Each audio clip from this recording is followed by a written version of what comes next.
About few years ago, I was sitting in my hostel room and preparing for the last exam of that semester. Having mugged all the formulae which I knew would never be used again in my life after passing that exam, I went to bed at around 3 in the morning. The droning, cramming voice of my roommate woke me up at 7. I got ready and arranged my pen, hall ticket and some peace of mind and went to the hall. After the paper, it being the last one, I decided to take a break. It was around 5 p.m. when I just wrote a note to my roommate saying, "I will be out for some time," and left without a penny in my pocket. I didn't know where I was headed. I walked out of my college main gate and stood at the bus stop.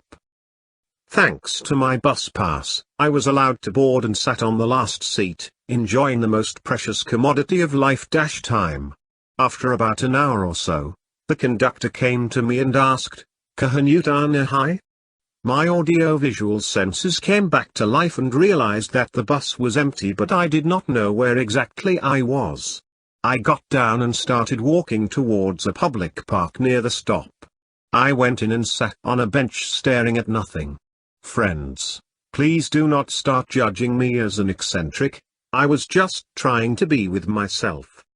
There was an old man, must have been around 60. He looked at me, gazing at the grass, lack of anything better to do, and started off a conversation. What am I doing there when the usual crowd for a public park at 7 in the evening includes kids, old men, women and school teachers? I asked him, "Who are you?" And he said, "My dear child, now this is a profound question which generations of wise men and women before me have failed to answer correctly yet.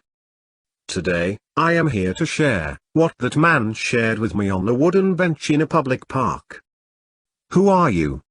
A teacher, a student, a service professional?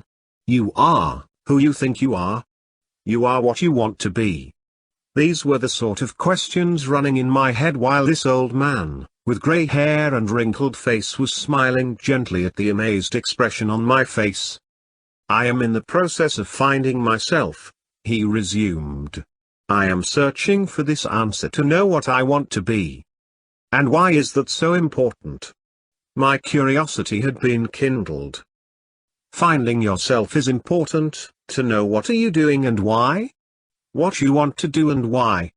To be self-sufficient, to do without expecting something in return, to be grateful to what others have done for you.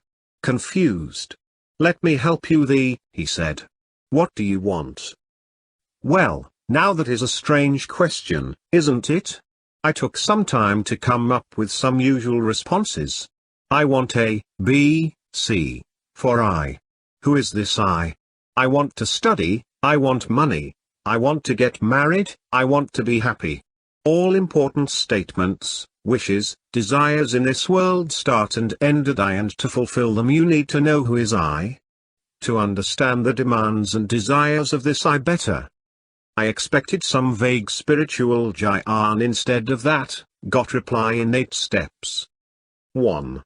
Create your life timeline. Write down all of the major events in your life that you feel have affected you and have made you who you are. Try to re-experience these events from a different perspective and take the lessons that you need from it. Don't dwell on negative experiences, but realize that if it had not been for those past experiences you would not be where or who you are today. 2. Start with a clean slate. Develop your own moral conduct.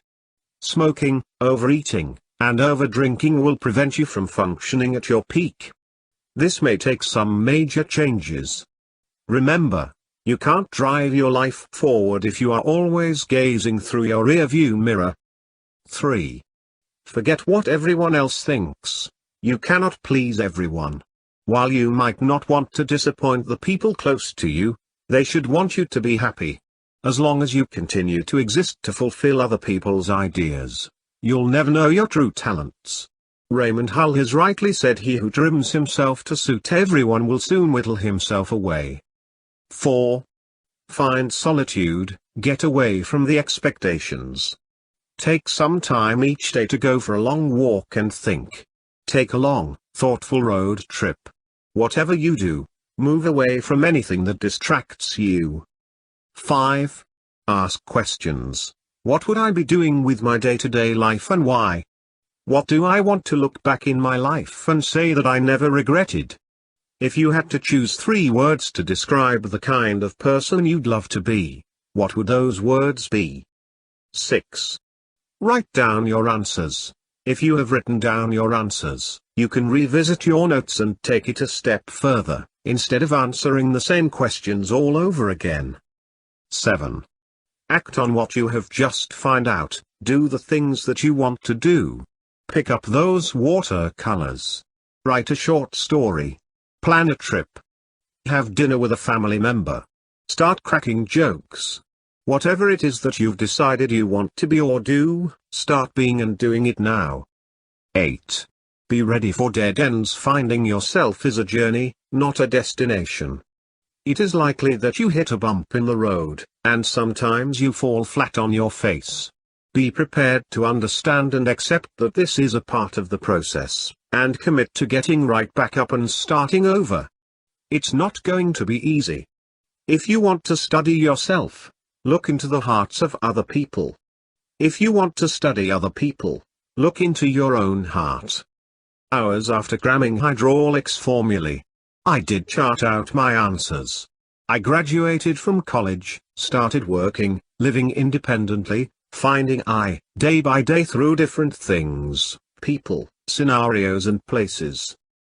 I found part of my world and wishes, duties and desires when I wrote these few lines. Sharing this story with you in hope that you start or continue your journey of finding